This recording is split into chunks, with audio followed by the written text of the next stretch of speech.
You, John Fitzgerald Kennedy, do solemnly swear. I, John Fitzgerald Kennedy, do solemnly swear. That you will faithfully execute the office of President of the United States. That I will faithfully execute the office of President of the United States. And will, to the best of your ability.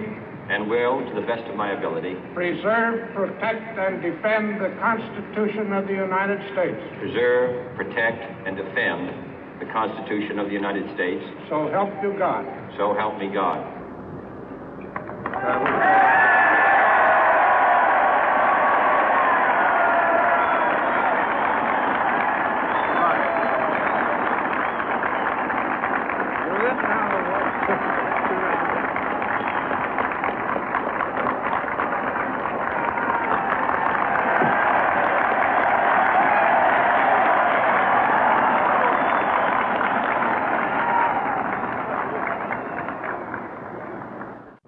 Vice President Johnson, Mr. Speaker, Mr. Chief Justice, President Eisenhower, Vice President Nixon, President Truman, Reverend clergy, fellow citizens.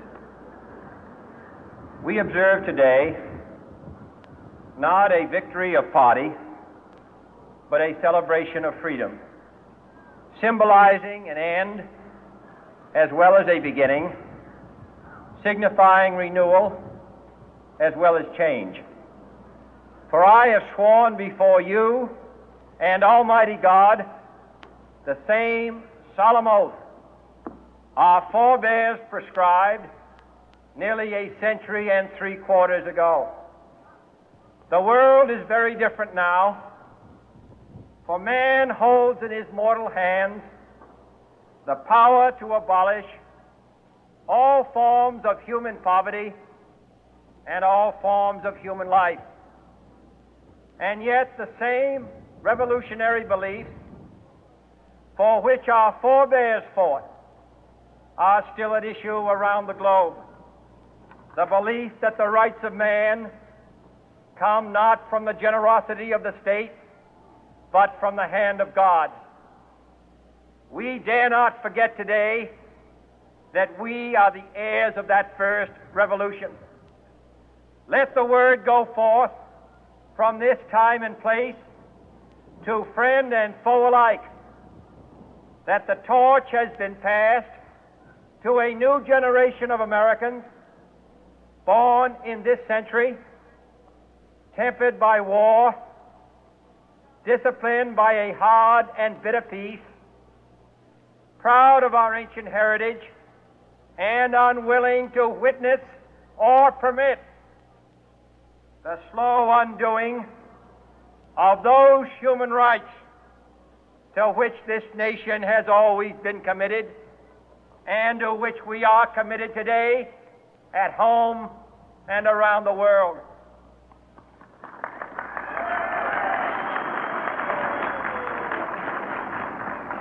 Let every nation know, whether it wishes us well or ill, that we shall pay any price, bear any burden, meet any hardship, support any friend, oppose any foe to assure the survival and the success of liberty.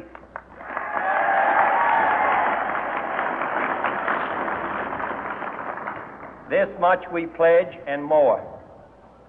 To those old allies whose cultural and spiritual origins we share, we pledge the loyalty of faithful friends. United, there is little we cannot do in a host of cooperative ventures.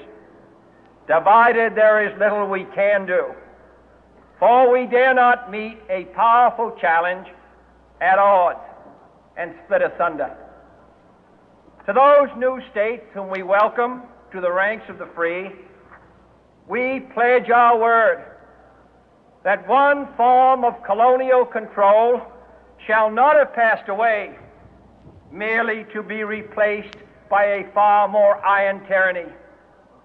We shall not always expect to find them supporting our view, but we shall always hope to find them strongly supporting their own freedom, and to remember that in the past, those who foolishly sought power by riding the back of the tiger ended up inside.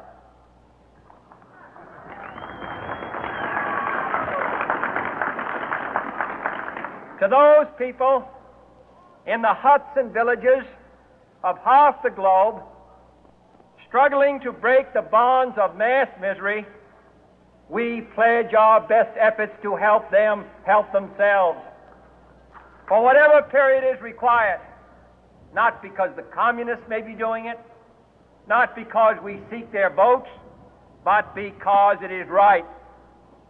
If a free society cannot help the many who are poor, it cannot save the few who are rich.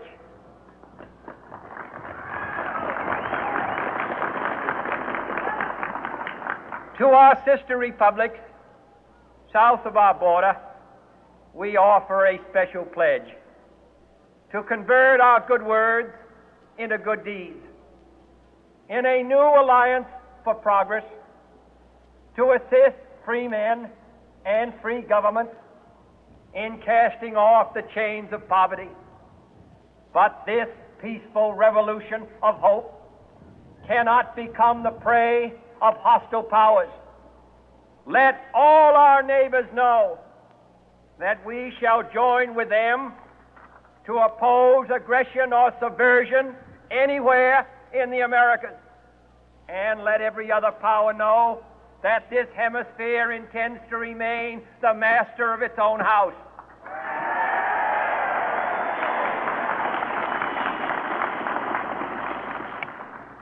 To that World Assembly of Sovereign States, the United Nations, our last best hope, in an age where the instruments of war have far outpaced the instruments of peace, we renew our pledge of support to prevent it from becoming merely a forum for invective, to strengthen its shield of the new and the weak, and to enlarge the area in which its writ may run. Finally, to those nations who would make themselves our adversary, we offer not a pledge, but a request that both sides begin anew the quest for peace. Before the dark powers of destruction, unleashed by science, engulf all humanity in planned or accidental self-destruction, we dare not tempt them with weakness, for only when our arms are sufficient beyond doubt can we be certain beyond doubt that they will never be employed. But neither can two great and powerful groups of nations take comfort from our present course, both sides overburdened by the cost of modern weapons, both rightly alarmed by the steady spread of the deadly atom, yet both racing to alter that uncertain balance of terror that stays the hand of mankind's final war. So let us begin anew, remembering on both sides that civility is not a sign of weakness, and sincerity is always